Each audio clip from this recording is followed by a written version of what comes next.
Listeners, we're well into 2026. Well in, lads. But it's time to look backwards because it's the movie on Uppies, and we're going to get into all that great stuff in just a moment. But first of all, Alfie, I've got a little, admittedly quaint surprise for you. A quaint surprise, eh? Yeah, that's my wrestler name. What I've got in front of me is two rather expensive little treats that I'm going to taste test live on Is air. it the popcorn, the really, really fancy popcorn? No, it's not, but you're not a million miles off. Have you heard, my friend, this is not an ad, although, again, please reach out if you're interested. Have you heard of Lindt? Lindt chocolateur man on the TV near Christmas wearing the hat and whisking the chocolate? Yeah, which, by the way, is that AI before AI was a thing? Because yeah, right. He doesn't look real, does he? So creepy, yeah. Well, what I've got in front of me are two little balls. Yeah, that's it. Just usual, yeah. It's just everyday Brad and Barlow. No. Yeah, what I've got down there is two little balls. No, come on, get your mind out of the gutter. So one is popcorn flavoured, so, Nice. film related. Movies, And the other popcorn. Movies, popcorn. I love my movies. And the other one I've got here is movie and Uppie related, as in, it's a prestigious event, champagne flavoured. Ooh, see, Yeah. that's interesting. I'm excited to hear what they sound like, what they taste like. Lenny got a free one in the shop the other day. He said it was a shortbread Lindt ball. Oh, yeah? He said it was really good. Yeah, shortbread flavoured. Crikey. Well, I think we've extended this bit long enough, so let me open this up and... I think we've milked this segment. Yeah. I'm going to try the popcorn one first. This will probably be riveting for all you folks at home. So if you've got a Lindt in front of you, please do eat it alongside me. But listen to that wrapper. Oh, that's nice. Smells good. I wonder what the texture's going to be like for this one. Wow. Do you know, that's dirty. That is dirty. That's very nice. What flavour was that one? That was popcorn. That was really popcorn. Good. Right. Great bit of crunch. Does it taste of popcorn, though? Yeah. It's going to take a tooth out. They filled it with kernels. Yeah, I've got kernels stuck between the teeth. Okay. Now to wash it down, I've only had a champagne chocolate. Oh, wait. Go on. So Shove them in your gullet. We're 3 minutes in already. Right. Champagne, ooh. Ooh! Oh my. It's like when you have a bubble tea and they burst at the bottom. It was very wet. That was a wet Lindt. Wow. That's an 8 out of 10. I'd give the popcorn one a 9 out of 10. But that's champagne. What a wet ball.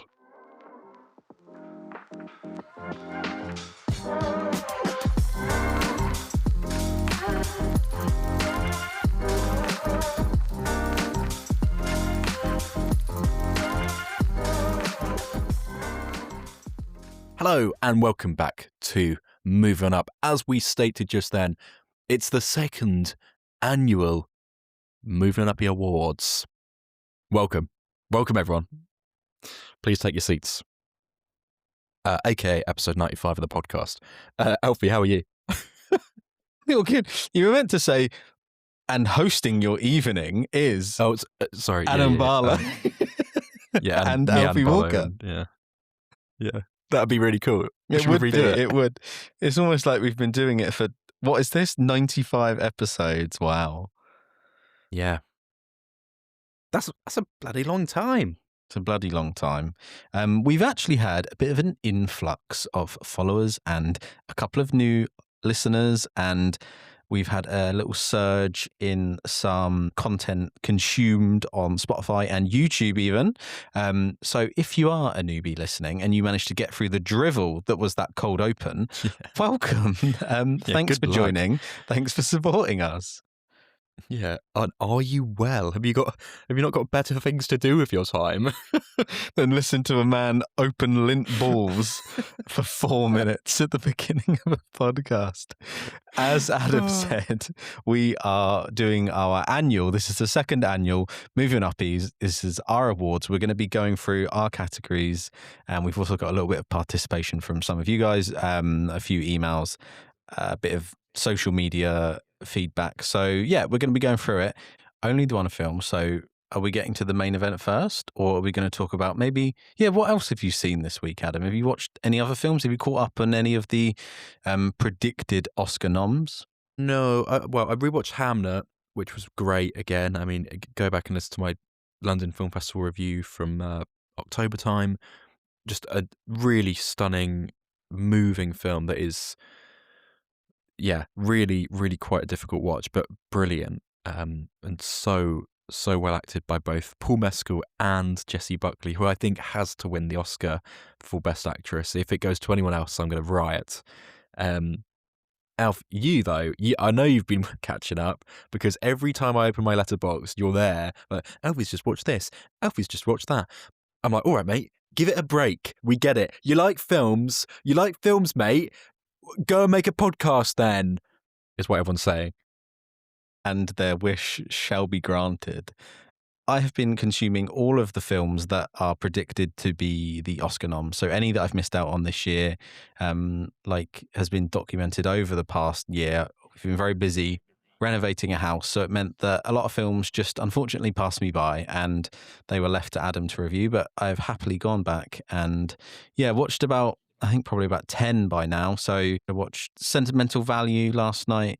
I watched The Long Walk. I watched One Battle After the Other. I watched Blue Moon. Basically all of the ones that if you go on a predicted Oscar nom list at the minute, that is what the list is full of. And I've been enjoying them all. I can't wait for us to do our podcast where we talk about the Oscars because we'll be able to go into more detail. But as Adam said, he already reviewed most of them back in around October time for the LFF. So do go and check those episodes out. What would you say? I won't put you through the struggle of reviewing each one on the spot now, but would you say there's any which one particularly stood out for you, and which one do you think was perhaps a little bit underwhelming? So that is a really good question.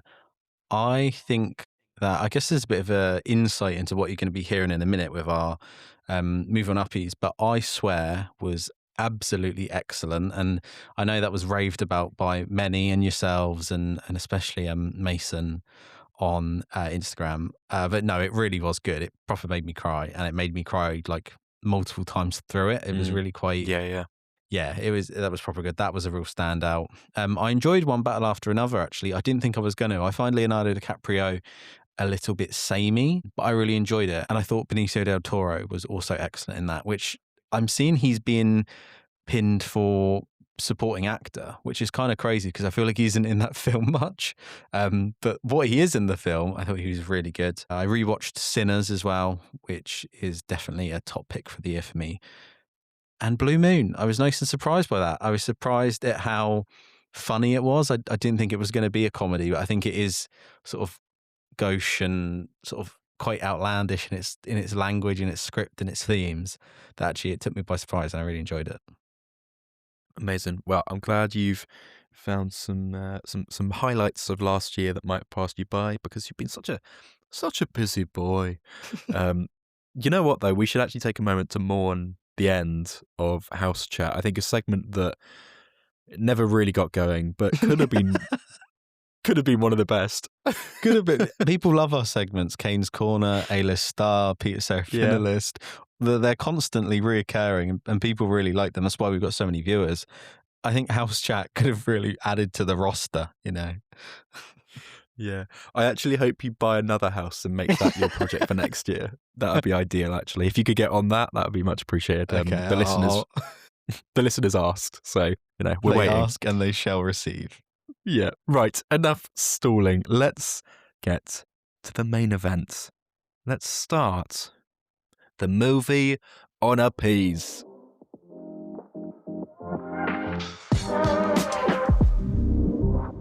Welcome to your annual movie on Uppies. This is the second year we're doing it with your hosts, Alfie Walker and Adam Barlow. Let's take it away. What is the first category that we're going to be chatting about tonight? The first category is Best Score. And I'm not talking about the time I pulled a 10 out of 10 at Cameo. That never happened. Love a niche joke on the podcast, don't we? We do. Right. The way we've done this normally is we both bring a few nominees to the table and discuss them, give them a shout out, which we're going to do again.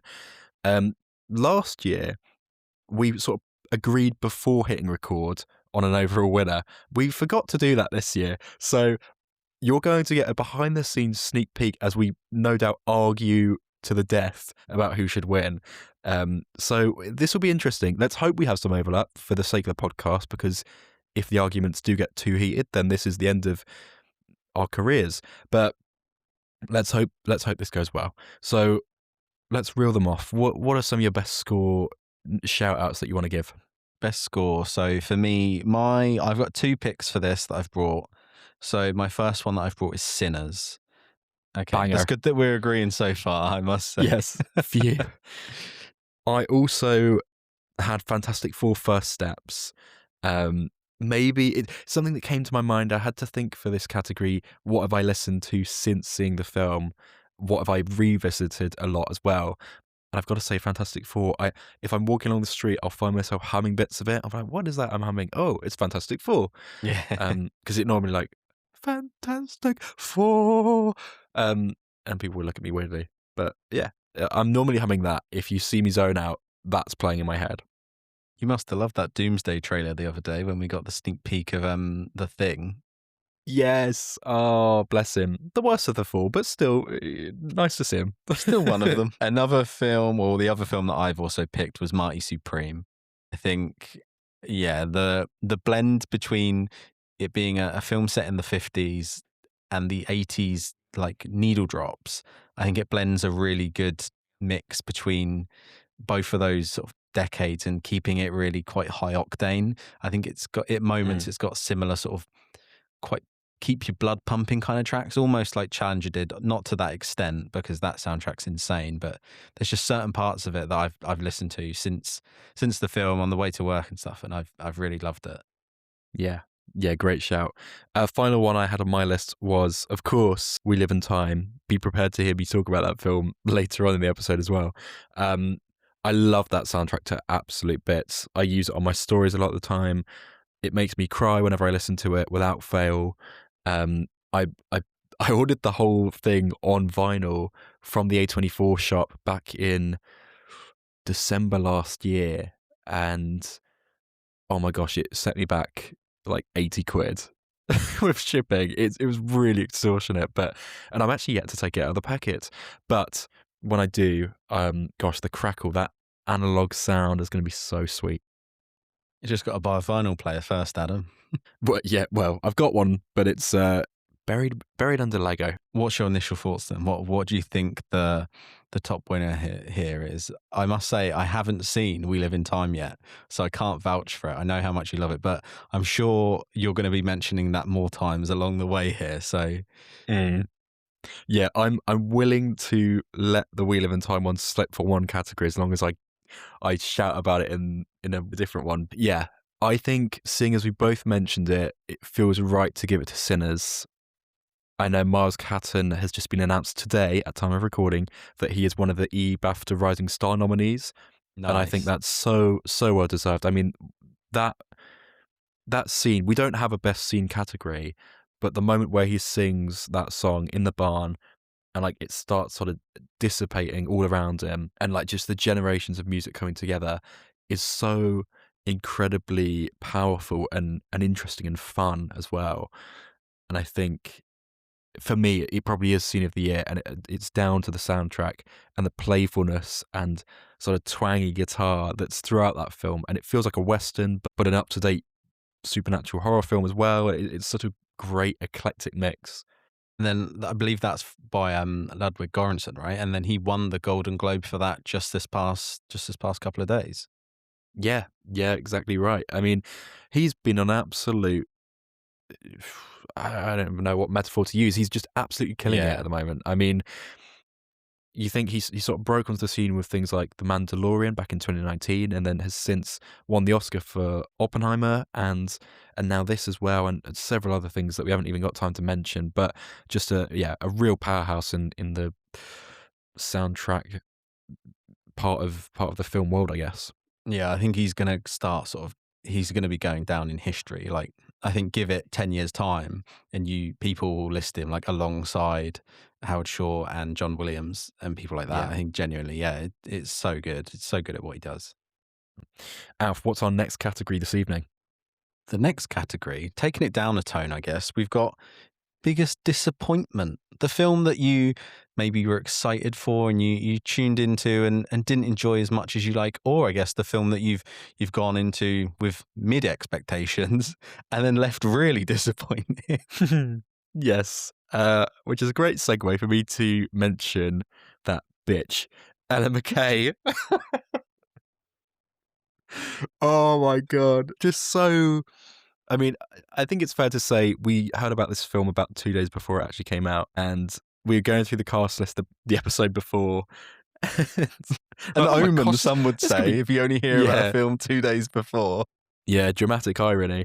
And we were like, "Oh my goodness, the cast for this is incredible." Little did we know, there's a reason we hadn't heard about it, and it's because it was bloody boring. So boring and just bafflingly dull. I, for one, haven't seen it, so I cannot vouch. I think this is where I'm going to have some difficulty with the worst film and biggest disappointment because I tend to just try to avoid them. And since you usually see them opening day, you usually Yeah. give me a really good indicator on whether they're worth my time. And so I really struggled for biggest disappointment and worst film that we'll get onto into a bit. I've put down, I don't want them to win, but I think they're worth a mention. Yeah. Biggest disappointment for me, I do think Lilo and Stitch. I think we kind of expected it to not be great. And I think in hindsight, it's just in the shadow of its cartoon counterpart. I think it's a predictable Disney live action, and it's a bit of a shame. And I also kind of want to mention Jurassic World Rebirth because Yes, me I too. think unfortunately we had such high hopes, and maybe that's on us for going into it like that. But come on, this is an IP that is legendary, and you could ask anyone to do a Jurassic Park film, and they did ask someone who's done some great work, but it didn't hit it for me, unfortunately. Yeah, I agree with Jurassic World Rebirth because, I mean, we're such huge Jurassic fans, so it's like we're kind of always a bit doomed to be somewhat underwhelmed. But I think this one took it back to basics, had a great director behind the helm, and should have been, and I think almost really was better than it ended up being, because there is that scene, and I think any good part of that film is down to Scarlett Johansson Jonathan Bailey. or Jonathan Bailey. Yeah, The absolutely. scene with the Gigantosauruses is still really, like, that does make me well up, and I think that is such a perfect scene in an otherwise pretty forgettable film, which is such a shame. And to be fair, the Spinosaurus whole bit, that was good. So I think we give the win to that. It's a reluctant win because we don't want to hate on it, but it is, I think, by definition, biggest disappointment because our expectations were so high. The other one I want to mention though as well, it could easily be a worse film shout actually, but I thought a Minecraft movie, I held out a bit of hope for it, but I think the fact that it did aim so low, I mean, and hit its mark to be fair, but for me at least, I know loads of people loved it, broke 1 billion, but my God, it's pretty shocking. Come on. Kind of erased it from my memory, to be honest. Quite honestly, I kind of pushed it to the side, but like you've said, I think we both went in with such low expectations from all the press that it didn't disappoint at all. I think we got exactly what we expected. What's the next category, Adam Barlow? Next category is looking on the brighter side of life. Biggest surprise. I like this. This is nice. This is one that you've gone into the cinema pretty middling expectations and left going, oh, wow, no, I enjoyed that. Let's make me leave with a smile on my face. What's one of your picks, Adam? One I've got to mention straight away is Train Dreams, the Netflix film. Saw that at the London Film Festival with Josh, and I think it was like the 4th or 3rd film we were seeing in a batch of 5 in one day.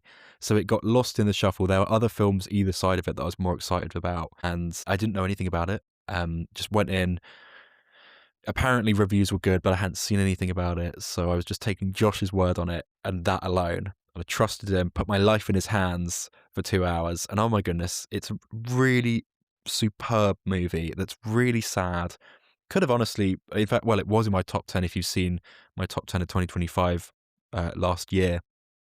And I think it's so deserving of a shout out in this category because, as I say, I hadn't heard of it, had no idea what it was about. Poster looked pretty, nondescript. It's just a bloke on a train line in a forest. And you're like, okay, what's a train dream? Who is that? And yeah, it really, really got to me. And I remember welling up and just being so caught up in the world of it. I really enjoyed it. That's one of the only remaining films I've got to watch for last year. It's unfortunately been left behind for some reason. I think you're right with the poster. I know you shouldn't judge a book by its cover, but the poster around it just does not spark any kind of interest for me. And so, Yeah. unfortunately, when I'm scrolling through the TV of what's ready to watch, that one's been at the back. But I think hopefully it might catch that tonight. Yeah, at first glance, you're right. It looks very dry and a bit boring, but it's really funny and so heartfelt as well, and sad, as I say. But there's a lot of emotion packed into it that I think the posters and the trailers haven't quite sold. So, two that I want to give a brief shout out to will probably be Begonia. I think Begonia really took me by surprise. I don't think you've watched it yet, Adam, but it kind of had been put on the back burner since we got the Yorgos Lanthimos film before, which was called, I'm blanking. Kinds of kindness. Yeah, Kinds of Ugh. Kindness. I'd heard so much bad stuff about that. I've heard Yeah. I heard Josh, I saw reviews saying it is god awful, that I'd kind of forgotten that Begonia was coming out, and we were both busy. We got invited to the press screening for it, and unfortunately it sounds like it was a really good one because there was themed cocktails and canapes and they'd really gone to town, but we Still unfortunately bitter missed about it. Yeah, totally. But no, took me by a real surprise when I watched it last week. And the other couple that I'd want to mention, I'd say are I Swear. Although I'd been prepped going into it with how much hype there is around it, I still had quite sort of low expectations. I thought it was going to be one of those quaint sort of British films that sometimes aren't great, don't stick in your mind for ages. But no, I think I Swear and Robert Arroyo is absolutely great. And also might be worth mentioning Blue Moon. I had no expectation for that. I had absolutely no indication what it was about, what kind of film it was. And when we watched it, I was really surprised. It felt like a play. It felt like a theatre production. And Ethan Hawke in that is something else. Yeah. Great picks there. Other ones on my list were Zootropolis 2. I feel like, I mean, I absolutely adore this film. I think it's brilliant. I've seen it a couple of times now. So much better than it needed to be. It's better than the first one, even. So I guess it's not entirely a huge surprise because the first one was very good, but it's rare nowadays for Disney to really land the plane with a sequel. And this was a case where they properly smashed it. So wanted to shout that one out. And oh my gosh, Bridget Jones' Mad About the Boy. Who'd have thought that going to the cinema on Valentine's Day with your mum and your girlfriend to see a Bridget Jones Legacy sequel, like crazy how good that film is. Like really broke me. Like it's absolutely hilarious and devastating at the same time. I can't think of a film like it where it's one of the best comedies I've seen this year and one of the most heartfelt dramas as well. I don't know how it manages to do all that in one pretty nifty runtime. And then also to cap it all off, final scene is soundtracked with a George Ezra song. I mean, come on, playing to all my strengths there. I'd be happy with you giving it there to Bridget Jones because I've seen so much praise for it, and it's the fourth one, isn't it? Like, how is a film series beating the first one? I've always found Bridget Jones' Baby is not good. I've watched it a few times and thought, right, we're getting the case of the sequels now where we're unfortunately hitting the lows. Yeah. But to hear how good number 4 is, I'd be happy with you awarding it to Adam. Oh, yeah. I think Bridget Jones has earned it because it is the best of four, and I think by quite some way personally. Yeah, I know it's not going to be up for the awards, like the more serious awards, I suppose. But Alf, if you get a chance, definitely go check it out. I think it's such a delight. We're on to the main ones now. Who are we going to award Best Actor? Yeah. This one's difficult because there are so many nominees again. I'm going to come straight at the gate with Timothée Chalamet. He won it last year, so I feel some restraint about giving it to him again, but we'll discuss it. Who else have you putting your nominees? I've got Ethan Hawke on there. I think the Yeah. definition of a good performance is where the person becomes someone else. Truly, you're watching the film and you don't think about who the actor is. You only see the character. I think him in Blue Moon is the only film this year I've watched where I simply cannot see Ethan Hawke. I cannot Yeah. believe it's him, whether that's from the prosthetics and the haircut and the weird shrinking of him so he's so small with his performance. I don't know. I don't know what it is.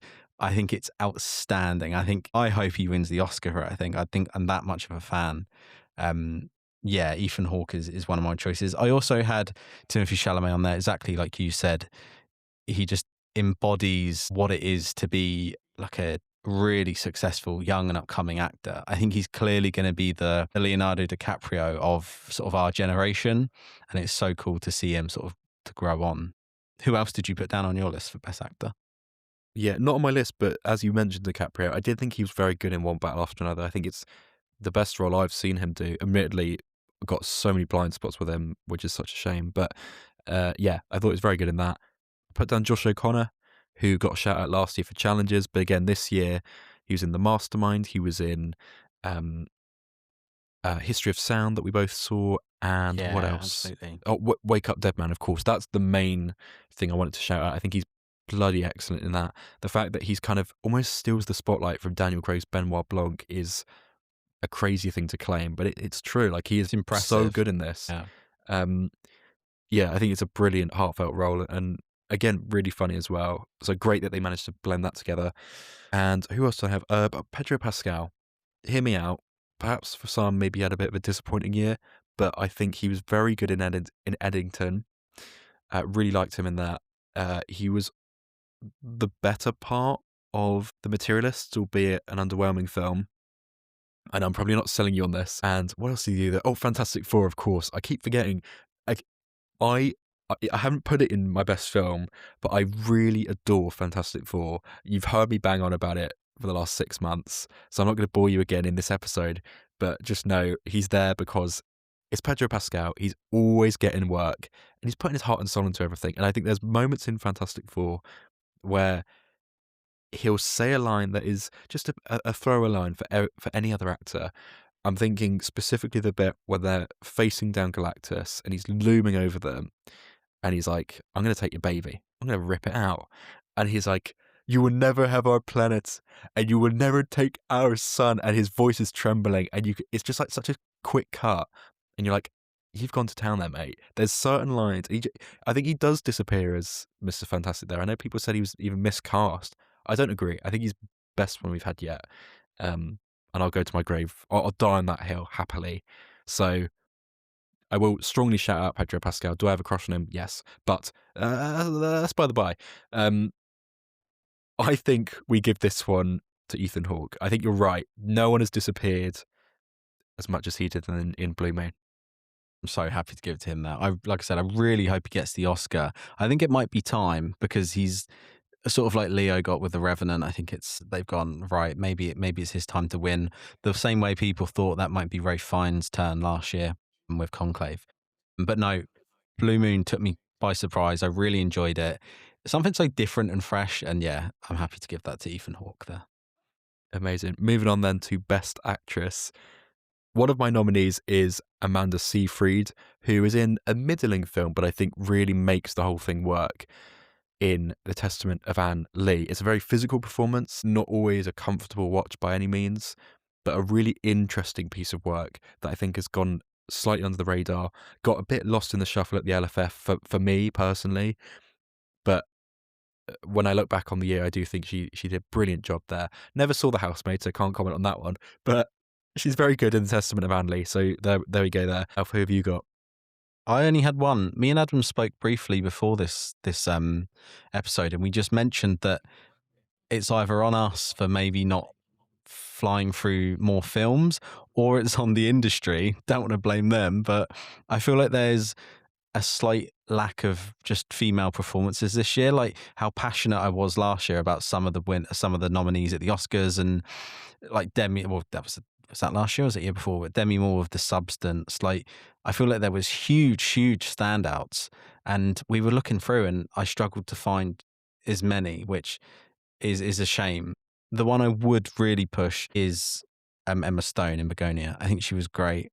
There's a nice twist at the end of the film, which I'm sure everyone can guess from the get go, but there's a twist there, and she plays it well. The film does get silly, but I think her performance, and especially in the middle of the film, where she's trying to negotiate with two people that are absolutely insane and have no concept of normal life, and they're so taken in by everything they've seen online and their own research, and she's trying to talk her way out of a situation by being friendly to them but then not being too friendly.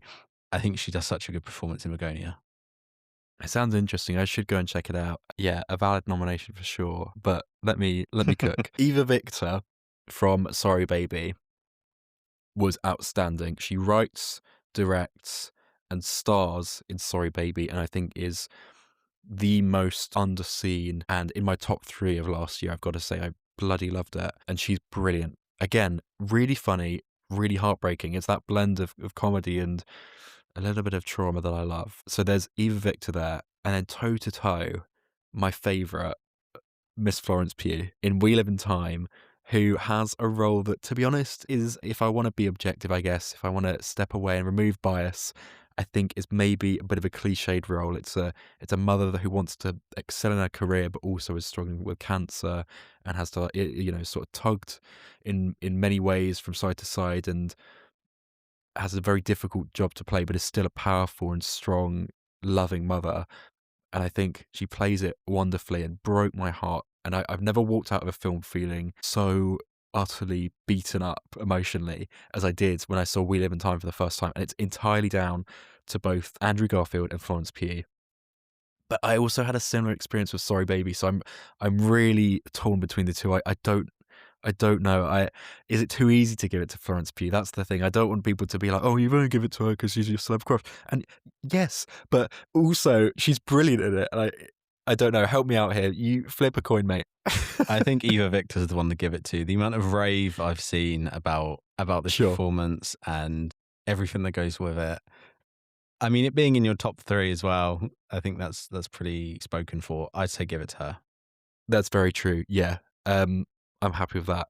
I mean, if I'm going to be objective again, Florence Pugh, did you write We Live in Time? Not quite. Not quite. But Eva Victor did write Sorry Baby. And for that reason, she wins Best Actress this year. We're on to the final 2 now. Well, I don't like to slag off a film. I don't like Speak for yourself, mate. Yeah. Emma McKay, I don't like to badmouth a film because I think no one ever sets out to make a bad film, other than Ice Cube's War of the Worlds, which I think is one of the worst films ever made. And I think he absolutely has to have set out on this film to create something that is meant to be bad. I cannot fathom that someone has made that and released it and gone, yeah, well done, guys. Abysmal. That's absolutely my top pick. What about you? We could just end the conversation there, really, couldn't we? But where's the fun in that? I want to slag off some other films. Regretting You, do you remember that from like September, October time? That was incredibly cringy and kind of brilliant because you have such a laugh at it. But oh my goodness, it's so difficult to tell with that how self-aware it is, and I really don't think it was meant to be funny. Smurfs, I forgot about that until I went through my letterboxd. I thought that was shite, like so bad. And there's been bad Smurfs films, but that one just was like, oh, we've reached a new low. I'm sorry, Rihanna. I know you're Smurfette, but I don't care. Love Hurts from February. I forgot about this one. This one completely slipped my mind. It feels like an AI-generated film. 2 Oscar-winning supporting actors and actresses in there, and they're both wasted completely. Ke Huy Quan made to be like boring in that film and not that funny. I'm like, how have you made a literal definition of a bursting ray of sunshine somehow not that engaging? Well done, Love Hurts. You managed it, mate. Surat, a film Josh and I slated in our London Film Festival videos. That film is so I, I can't with that one. It's people like that as well. People like that. We saw it in IMAX, the BFI IMAX. It was the longest film, and it was so awkward because the director was there, and it was waiting to do a Q&A, and I've never seen people so like blatant. Like we were out our seats before the final scene had closed.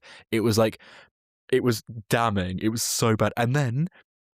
I don't even think we mentioned this. We got caught, Josh and I, outside by the press team who were doing vox pops for their social media for the production company. You didn't Who were say then that. like, we got stopped, and then they were like, "Hi, have you just seen Sarat?" And we're like, "Yeah, we have." And they said, "Do you want to give us your thoughts?" And I was like, "Yeah." Did you? Did you And I slag it off, lied. or did you? Yes. No, I lied through my teeth. I was like, but I gave like the most vague compliments possible. I said like, "Oh, it's really thought provoking. There's nothing quite like it." Like, Nothing quite like it because it's so bad. You did not tell us yeah, about the Vox Pop. That's hilarious. Oh my god. so rubbish. Ella McKay. That's it. Yeah, but I think let's give it to War of the Worlds. I'm Happily. done. Happily. But now it's time for the main event, the biggest award of the night, nay, the year. The Best Film Movie on Uppie Award. Alf, take it away. One of my nominations for Best Film of 2025 is Sinners. I think Sinners engaged me and everyone along with it. I think it does such a amazing blend of something thought-provoking and topical with the black slavery element and the history element and the treatment element and the racism part of it. I think it does such a good commentary, and it could be a film on its own, that first half, before you introduce anything sort of supernatural. That itself could be an amazing film that would be on this list. And then you top it off with some amazing sort of slightly campy horror, but it's not over the top. It does such a good balance between being dramatic and, yeah, it's not outdoing itself, a little bit toned down. The score, as we already said, is excellent. All the performances in that, like you said, Miles Catton as well, is the predicted nominee. Yeah, Sinners is definitely one of my nominations for Best Film of the Year. Yep, definitely one on my list as well. I think along the same lines, and I don't know why I'm saying this, I think it just also has that sort of campiness to it and the emotion, but also it is a really fun horror film. Well, minus the third act. 28 years later, I think I've got to put in there. Definitely one to discuss because I really love it. Bone Temple came out today, and we're going to Getting review that 5 for you stars next all over week. the shop. Yeah, really good Yeah, reviews on that. I've seen people say it's better than Years Later, which I have struggled believing. I've heard it's much more gory, so it might not be better in my opinion. Like, I know I'm going to struggle with that, but we'll see how we go. And yeah, stay tuned to the podcast next week. We have a review for The Bone Temple. But 28 years later, just what a beautiful, fun film that is. Yeah, definitely up there for me.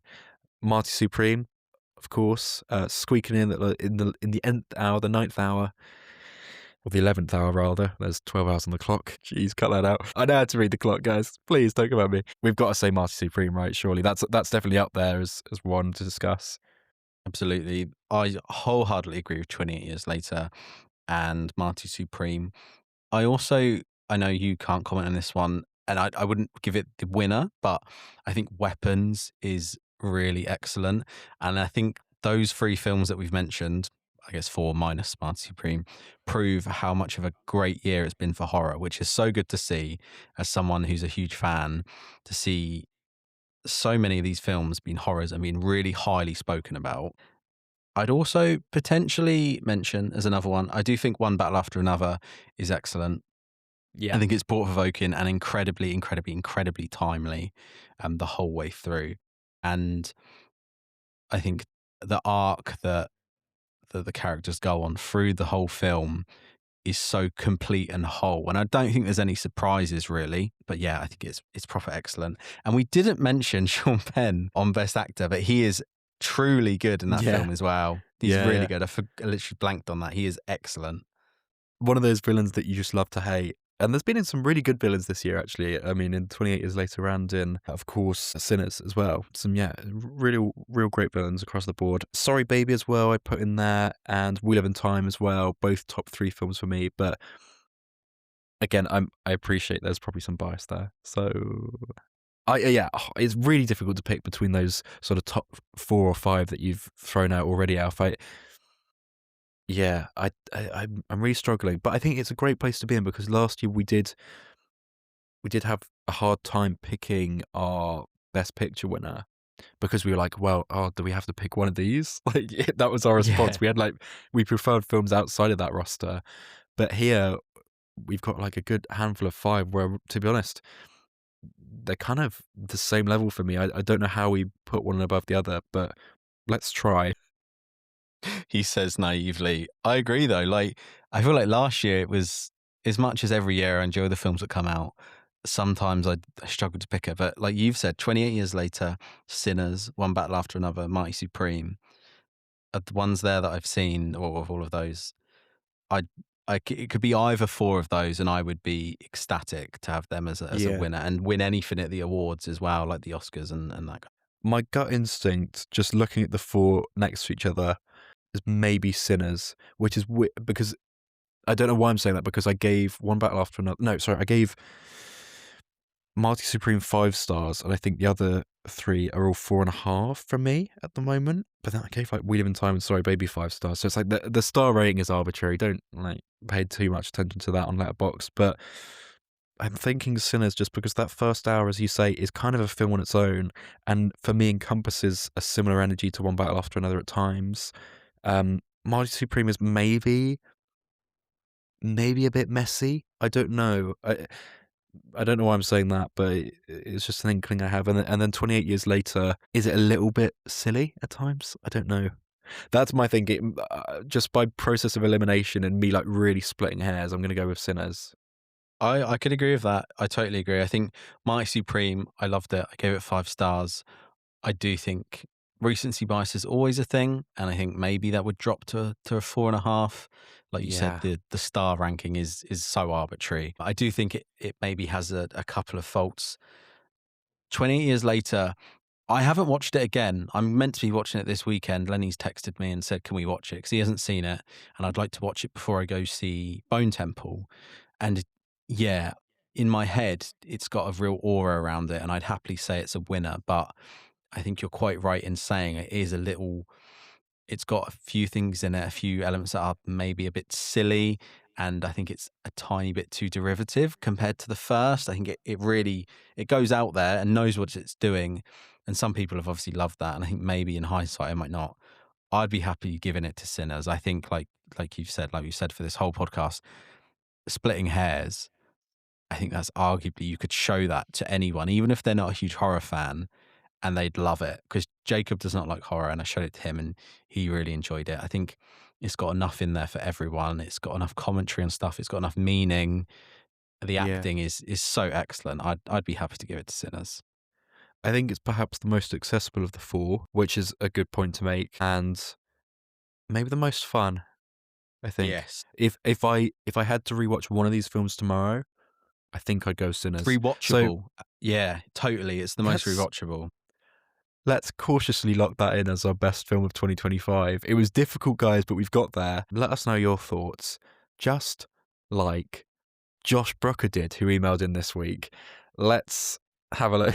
Oh, that's a weird face you just pulled on FaceTime. That's a segue. Here we go. His email titled Moving Uppies Guest Ballot from that weird bloke that writes emails longer than most people's watch lists. You also write email subject lines longer than most people's watch lists. Congratulations. He says, Dear Agnes and Bartholomew, those are the brother and sister combo in Hamnet. He said, I hope you're both holding up well and not shedding too many tears at the start of another year. At the end of the last episode of Moving Up, you both requested listener suggestions to the most important awards ceremony of the season. Sorry, BAFTA. And as the saying goes, ask and you shall receive. One quick health warning, though.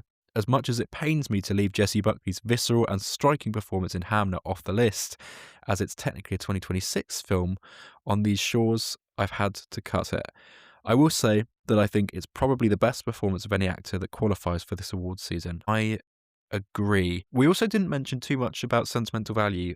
It's a beautiful film. I love it, and it technically is a 2025 film, but the audience near me only played it in 2026, and I saw it at the LFF, so it feels like it's in a bubble. And I Mm. don't know if I really like it, but I don't think I'm as hot on it as other people are. Without further ado, here's my award ballot for some of the top categories. Josh's best film, runner up, Sinners, synergy of us there. Winner, One Battle After Another. Fair play. Best director, runner up, Paul Thomas Anderson, One Battle After Another. Winner, Ryan Coogler, Sinners. Best actress, runner up, Renata Reinsve, Sentimental Value, which Adam just mentioned, and I do agree it's excellent.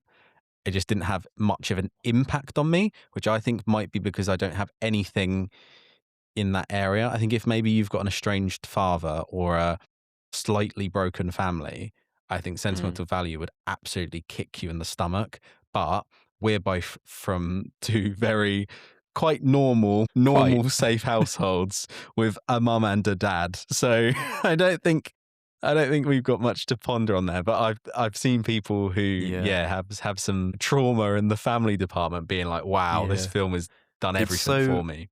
it's so tender, and I think it can easily be put in the same boat as Sorry Baby, which we're gonna mention in a second. But for me, Sorry Baby just has more personality to it, dare I say. And Josh clearly agrees. Winner, Best Actress, Sorry Baby, Eva Victor for that one there. Best Actor, we've got runner-up, Robert Aramayo for I Swear. I should have mentioned him for that. He's excellent.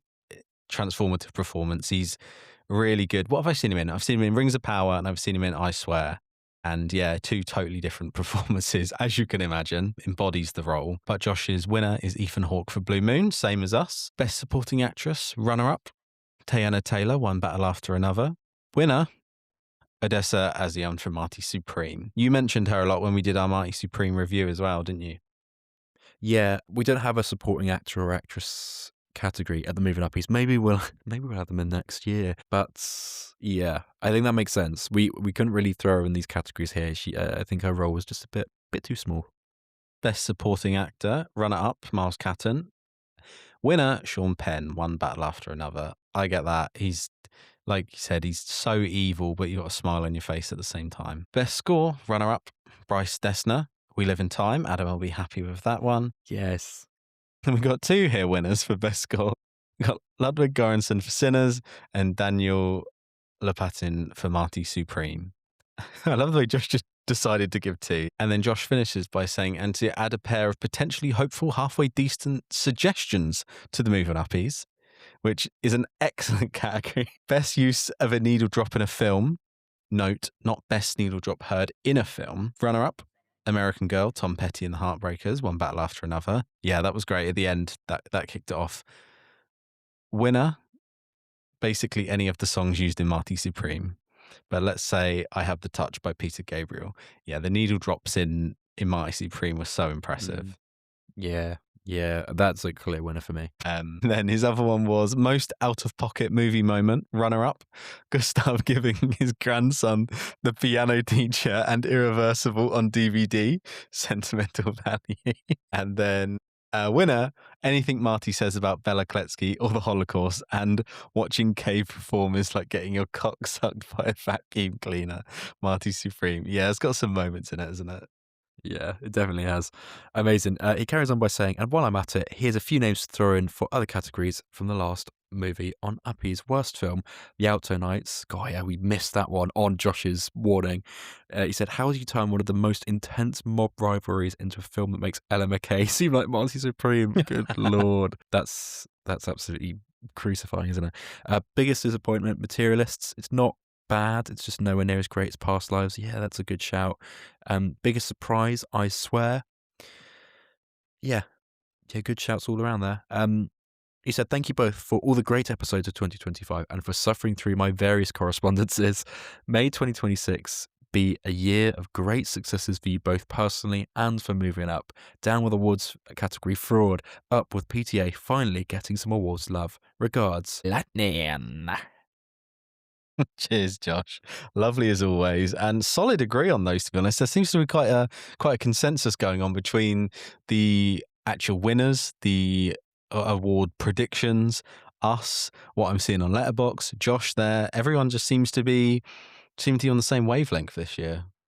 Yeah, it's very tidy, isn't it? It's almost too good to believe. But what fun the moving uppies have been, and thank you for staying with us and sharing your ideas. We also put out on social media what's your best film of 2025, and we've got a couple of responses. So we got Justin saying 28 Weeks Later. We seem to pretty much agree with that one. We also got Josh. He said Sinners, but Bring Her Back just to be different. That was the horror film that I was trying to think of earlier. Bring Her Back. I started watching it. Looks scary as hell. I have not finished it. I only literally put the first 10 minutes on.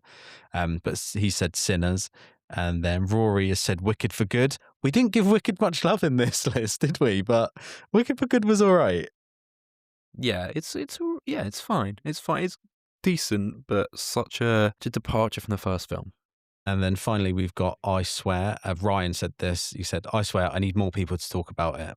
I think that's true. I think once people see I Swear, they really love it. It's just getting that initial sort of push out there, which is what I'm worried for because I don't think it's going to get any sort of nods at the awards season, Yeah. which is a shame because sometimes a British film does well like that. And then overall, we put out a poll saying, what is your best film of the year? What's your number one film? And what won that, Adam Barlow? I believe the top four was between One Battle After Another, I Swear, Marty Supreme, and Sinners. And it was Sinners all the way by quite a margin as well. So we had a lot of interaction with that, and thank you for getting involved and sharing your thoughts. It was really great, and I'm glad that we sort of agree with the listeners as well, which is quite sweet. And then the other night we put up a story saying, give us your best niche categories, a bit like Josh did in his email there. We got one from Lewis there who suggested best needle drop any of the 80s tracks in Marty Supreme, and Alfie brother Lenny for the brilliant one. Yeah, his reply, which is really quite funny and really got me and go, yeah, wow. He said Mutadons win most bullshit excuse to sell toys, which I couldn't agree more with. We've said, unfortunately, Jurassic World Rebirth's on our most disappointment of the year, but those creatures are just created purely to sell merch. They were barely in the film. Yeah, what a weird retcon that is, and it's just naff, isn't it, when Jurassic World does those like generated DNA rubbish fake dinosaurs. Like, dinosaurs are sick, they're cool, that's why we're there in the first place. Stop giving us random monsters. If we want to see a monster film, we watch Godzilla. If you want dinosaurs, which we do, we go and watch Jurassic Park and Jurassic World. Don't know why they get that so wrong. Thank you for all your participation there. We really appreciate any of the emails in we got, any of the contributions on the social medias. We love it when we hear from you, and we know we've got a couple of new followers, so we're hoping that a couple more people get in touch. If you'd like to email in and have a chat to us, you can do so. It's hello@moviongup.com. You can also head to our Instagram and TikTok pages. The handles for both of those platforms are at Movie On Up. Thank you once more for all your correspondence this week. It's been a bit of a busy episode, as the Moving Uppies so often are. As awards season is, let's be honest, it's just full of rivalry and excitement and tension, and it's like a night in my bedroom. But anyway, next week going to be a big one because we've got 28 Years Later, The Bone Temple, just like my bedroom. Yeah, come on. And That's a good one. And Rental Family, just like my bedroom? I don't know. I don't know. I'll leave that one up to you guys. So yeah, we're going to have a handful of reviews next week. And as always, the excitement of films continues, which is the understatement of the century. But I've just said it. So that's the category I'd win an award for. And also some news that we kind of forgot to mention at the beginning, but is absolutely worth promoting. If you got to the end of this episode and you haven't seen on your feed, we interviewed John Kelly, who is the writer and director and creator of Retirement Plan, which is the new short film that has been released on Disney Plus, is getting all the awards buzz. And yeah, we managed to interview him. We spent a nice half an hour on Teams with him, on Zoom with him, having a chat. He was so lovely. We said briefly before we're going to try and push some interviews, try and get going a bit, try something a little bit different. So please go check that out. It'll be the episode that's up just before this, where we have a chat with him and we talk about Retirement Plan, his short film. Yes, please do go check it out. It's a brilliant listen. As Alf said, a lovely guy and so eloquently articulated his answers. So it's a real great listen. It's the first interview of hopefully many. We want to really get some interviews out this year and kind of build our brand up a bit more. So thank you for joining us on our journey. If you're new here, thank you for sticking with us. Sorry it was a bit of a messy episode, but hopefully lots of fun as well. And we'll be back next week with all the classic Moving Up content.